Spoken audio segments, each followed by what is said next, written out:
definitely.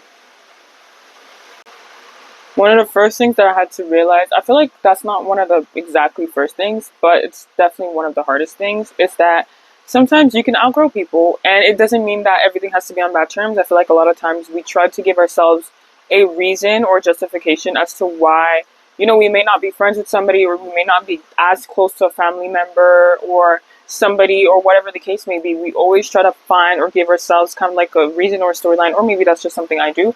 But sometimes things just don't fit anymore. Life changes, people changes, you change, they change. Sometimes things just don't fit anymore, and it doesn't necessarily come with negativity or come with issues or problems. It's just, the way life works, and that's something I've had to realize this year. It kind of stings a little bit, but I've had to, kind of like realize it. Sometimes people outgrow me and find better, and sometimes I feel like I've outgrown people and I find better, and not everything has to be on bad terms. Another thing that I've had to realize as well is that you really need to put yourself out there if you want things to happen. And I know this is some cringy motivational talk that you're probably going to hear every day or you've been hearing, but it's legit. Like, for example, like I've had my tutoring page for what, maybe a year. I've been tutoring independently. I've been tutoring left and right, but I've always wanted to reach people on social media, like on a broader scale, but I've never put myself out there because I've always been super, super afraid of the fact, like, what people are going to say about me, like, what's going to happen when people see this, like, people. But at the end of the day, you're going to have to go through that awkward phase in order to reach for things that are bigger for you. Like, I'm doing things better for myself. I'm working on bigger things, and I've literally had to put myself out there. You literally sometimes have to just cold email, you have to get rejected, you have to go through all of this awkward, sometimes a little bit embarrassing phase to be able to reach what's bigger for you. And one thing, that's also on the second point, it kind of like goes together. Like, sometimes, like, you will have to go through rejection and hardships with what you're going through. And I know this is cringy, motivational, you hear this every day type of talk, but it's literally legit. Like, I've had to go through this so many times. Like, for example, in track, like, after the summer, I was like, this was so bad. I was just dealing with so much fatigue on my body. I was so stressed and everything. And it really feels like, it's really over for you. But you just have to put yourself out there, and with everything comes a lesson. I've had to learn how to manage my anger and my patience.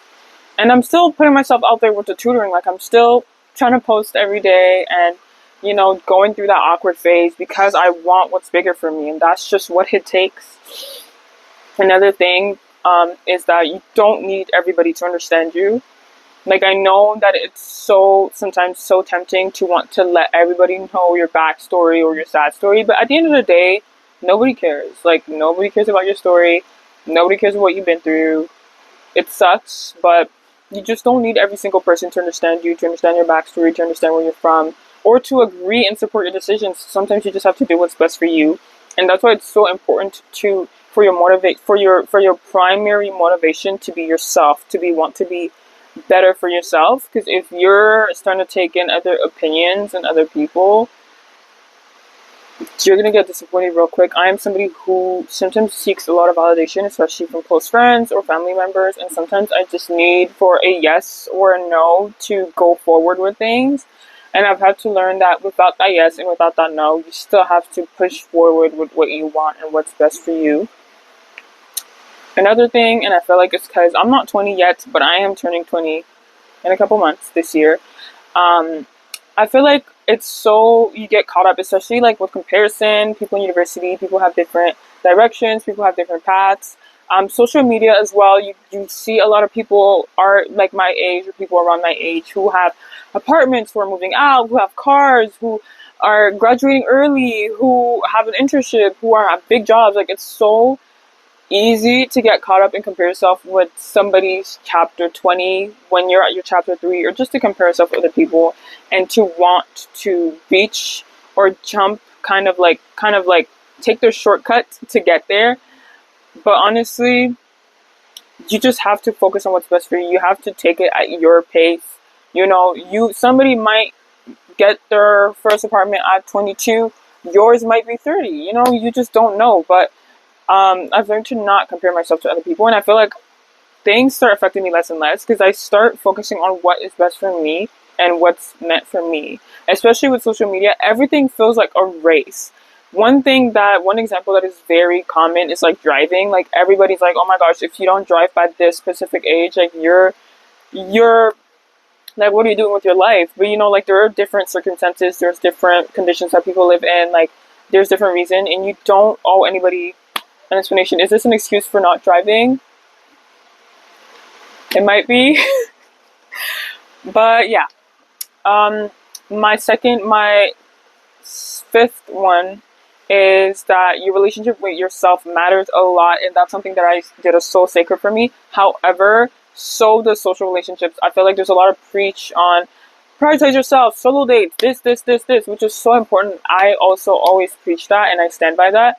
But sometimes I feel like I get so caught up that I forget to prioritize my social relationships as well. I also have like this thing where I lack of trust, past friendships and stuff, and sometimes I carry that mistrust into my other friendships, and I start with a lot of avoidance or with a lot of distance. But I've learned that social relationships are really important. Your friends will be so like a really really good friendship can really heal a soul. And I know it's so hard to like keep trusting and not being sure and over investing and stuff, but like a really good friendship will literally bring out the best version of you. I I've been getting closer to a couple people this summer and from track and stuff, and honestly, like it's really healed my soul, and it's so refreshing to have close friends and good friends who you can talk to, and it's such a stress reliever because especially when you're within that same environment and then you're with people. And one thing I tend to do is isolate myself, but isolation can be very very harmful. So yes, your relationship with yourself matters, and it's really easy to be me. Social relationships don't matter just because those friendships I've tried with or those relationships I've tried with don't work. But social relationships can really heal, and they're as important as your relationship with yourself. Another thing is, and that's a sixth point, is that you can change your mind. Everybody feels like there's a timeline. You're supposed to do this by this time. You're supposed to do that by this time. Once you make a decision about your life, you must stick by it. No.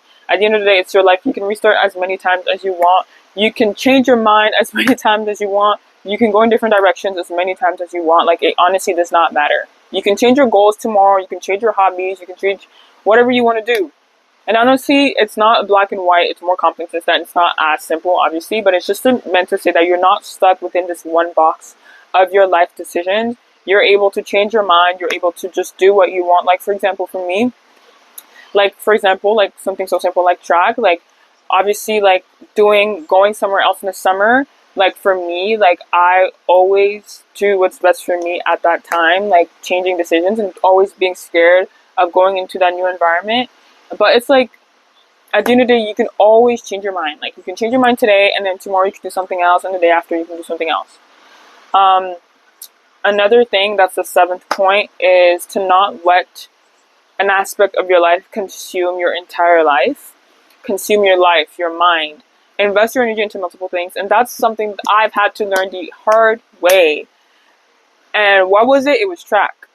Honestly, it's not even the fact that I wasn't doing multiple things. I was doing multiple things. Track, working, full-time student, hobbies, like doing everything. But being so caught up with times and expectations and standards and trying to make a team and this and that, like I just let that consume my entire life, and I let that eat at the energy that I was putting into other things. It's great to have hobbies, it's good to have passion, it's good to have goals and things that you're putting your energy into, but if there's this one thing that's consuming your entire identity, it's toxic and it's bad, right? So I've had to take a step back, and especially because this summer I had to stop early because, I was dealing with so much fatigue, like I just couldn't keep going. I felt like I broke down because I felt like, oh my gosh, that's something so important in my life that I have, and now I'm not doing it for the rest of the summer until I start back in the fall, and I just feel like I'm just a nobody, like I'm worthless. Sorry, somebody came in the room, but I just felt like I was so worthless when that thing was taken away from me, and you can't attribute your entire worth to that thing. It puts a lot of energy in, and like you may want to it may be something that means so much to you long term, but at the end of the day, it's not worth your sanity and it's not worth that much energy. It needs to be controllable. It needs to be controlled. So obviously, not being able to run for the rest of the summer has forced me to put my energy into other things and has forced me to reach out to people, put my energy into friendships, put my energy into myself, put my energy into family, put my energy into hobbies, and focusing my mental on things and fixing my relationship with what I have with that thing, because it's just so consuming. So that being said, you can put your energy into something. It can be your career, your sport, your this, your that, and it can be so important, but you can't let it consume you to the point where it's just you're losing yourself, you know? And last but not least is my eighth point, that life can change quickly.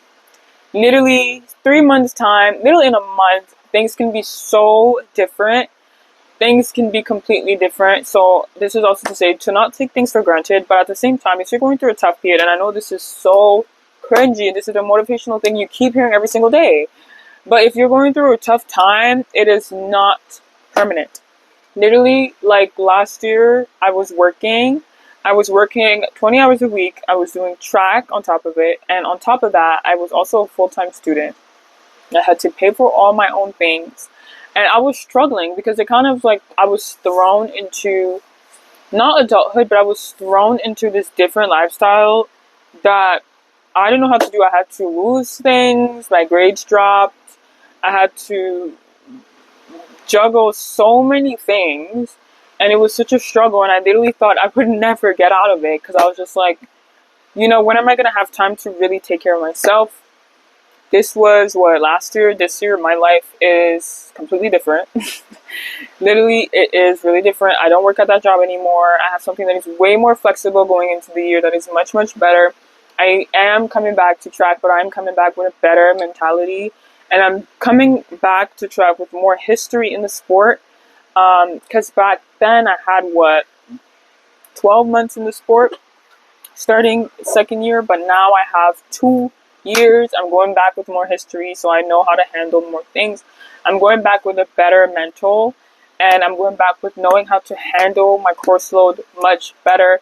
So it's just to say, if you're going through a tough time, times can literally change literally the next day. If you're having a good time, the best time of your life, don't take those times for granted. Don't take those memories for granted. Everything's important. Obviously, August is rolling around, September's coming, school's starting, and it goes like this. I know I'm going to have to learn more things. I just hope that, and I just know that I'm going to come in learning these things much more prepared with a better mental and ready to tackle them. So, hope you guys enjoyed that video, things I realized. If you guys got anything to comment, leave in the comment below. I got this candle. From Walmart. I also got another one from Winners. They both smell so good. I redecorated my desk, but I might vlog that down the line just because I want to add more things. But anyways, thank you for watching.